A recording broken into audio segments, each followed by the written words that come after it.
नसीहत जिसने जीना सिखा दिया। आज क्लाइंट की अचानक से मीटिंग होने से रीना को ऑफिस से निकलते रात हो गई। ऑफिस की कार उसे घर तक छोड़ने आई। अपनी बिल्डिंग के नीचे उतरते ही उसे मिसेज वर्मा मिल गई, जो डिनर के बाद वॉक कर रही थी। उनके साथ वॉक करती सोसाइटी की कुछ और महिलाएं भी रीना को देखते ही रुक गई। इतनी रात में कहाँ से आ रही हो? मिसेज वर्मा ने पूछा। ऑफिस में आज एक मीटिंग अचानक से आ गई, इसलिए देर हो गई। कुछ झिझकते हुए रीना बोली। तुम्हारे ही ठाठ हैं, ना कोई पूछने वाला ना कोई रोकने वाला। मजे हैं तुम्हारे। वैसे इतनी रात में भी ऑफिस में मीटिंग होती है या कोई और मीटिंग थी? होठों को गोल करते उन्होंने रीना को ऊपर से नीचे देखते हुए कहा। साथ की महिलाओं की दबी हंसी ने रीना के गुस्से को हवा दे दी।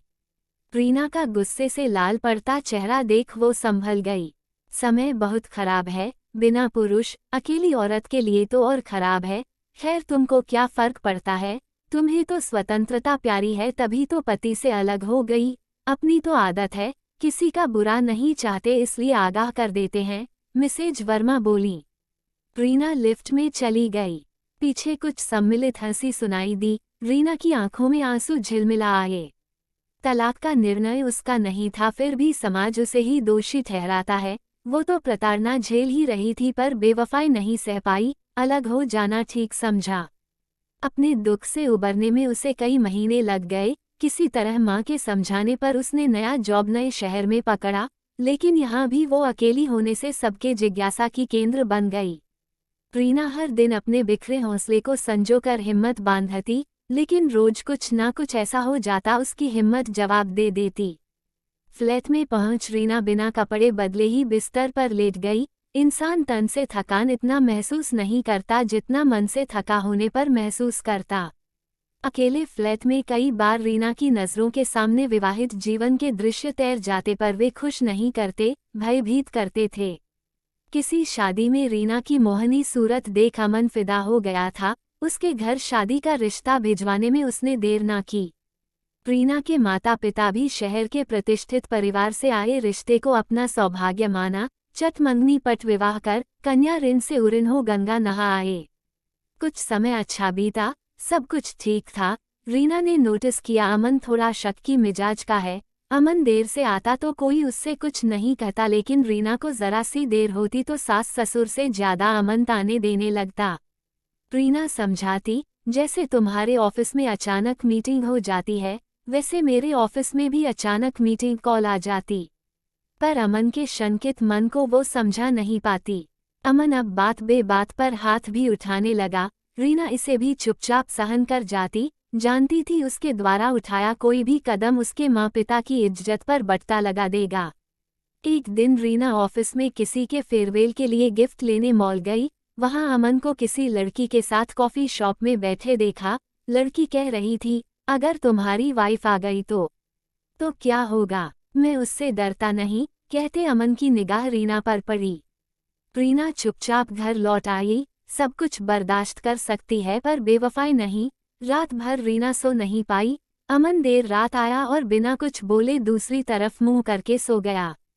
सुबह चाय देते समय रीना को चक्कर आ गया। चाय अमन की वाइट शर्ट पर जा गिरी। अमन ने जोर से धक्का दिया। रीना दरवाजे पर जा गिरी। बस आंखों बंद होने से पहले देखा, उसके पापा सामने खड़े थे।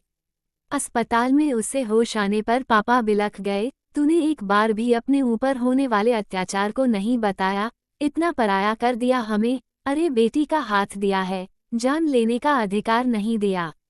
डॉक्टर ने पीठ पर पड़े बेल्ट के निशान भी पापा को दिखाया। उसके दोनों हाथ पकड़ पिता ने कहा, अब तू उस घर नहीं जाएगी। नहीं पापा, कहीं मेरी वजह से टीना और तनय के विवाह में अड़चन आया तो? मैं तलाक नहीं लूंगी, मैंने अमन को दिल से चाहा, रीना बोली। रीना, मैंने पहले ही गलती कर दी, अपने बच्चों को अन्याय से लड़ना नहीं सिखाया। अब और गलती नहीं करना चाहता हूँ। तू खुश है इसलिए फ़ोन नहीं करती, ये सोच मैं तुझे कॉल नहीं करता, पर उस दिन जाने क्यों मेरा मन तेरे लिए घबरा रहा था, इसलिए बिना बताए तेरी ससुराल आ गया। ईश्वर ने सही समय पर मुझे वहाँ भेजा था, नहीं तो तेरा बचना मुश्किल था, बेटा जबरदस्ती कोई संबंध नहीं बनता, अगर अमन को तेरी कद्र नहीं तो अपमान सहकर वहां रहने का कोई मतलब नहीं। पिता ने समझाया। रीना ठीक हो घर आ गई लेकिन ससुराल से उससे मिलने ना तो अस्पताल में, ना ही घर पर कोई मिलने आया। ना किसी ने फोन किया।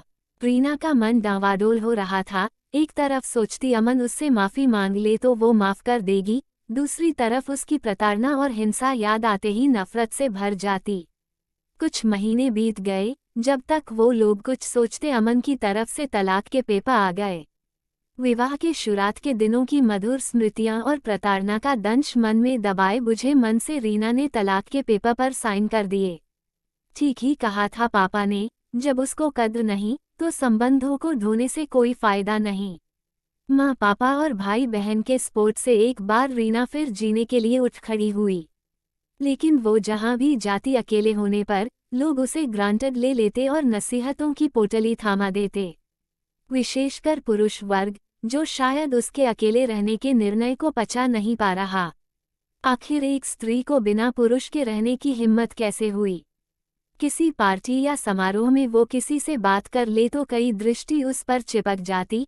वो पुरुष तो संदेह के घेरे में नहीं आता लेकिन महिलाएं ही उसे संदेह के कटघरे में खड़ा कर देती। फिर नसीहतों का दौर चालू हो जाता।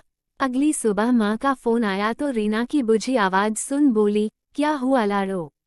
संवेदना की आवाज सुनते ही रीना रो पड़ी।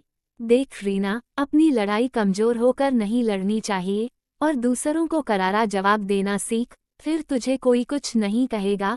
जितना सुनेगी या दबेगी, लोग उतना सुनाएंगे या दबाएंगे, इसलिए सुनना और दबना बंद कर दें, जो जैसा है उसे वैसा ही जवाब दे। माँ की नसीहत को गांठ बांध रीना ने अब यही करना शुरू कर दिया। मुंह पर जवाब देना शुरू कर उसने लोगों का मुंह बंद कर दिया। मिसेज वर्मा जब भी उसके देर सवेर आने पर तंज कसती, रीना बोल पड़ती, सुना है वर्मा जी भी आजकल देर से आते हैं, संभल जाइए कहीं उनका कोई चक्कर तो नहीं। हंसी दबाए आगे बढ़ जाती, अब मिसेज वर्मा जैसे लोग उसे परेशान नहीं करते। रीना अकेले रहना और जवाब देना सीख गई, इसलिए अब परेशान नहीं होती, खुश रहती। हमारे समाज में बहुत स्त्रियां तलाक का दंश झेल रही। गलती उनकी ना भी हो तो भी दोषी वही मानी जाती। हाँ, कुछ जगह अपवाद भी है। हर इंसान उसे आसानी से उपलब्ध समझ, बिना वास्तविकता जाने ढेरों नसीहत दे देता। तलाकशुदा होना अपराध नहीं है, अगर है तो दोषी सिर्फ स्त्री ही क्यों, पुरुष क्यों नहीं।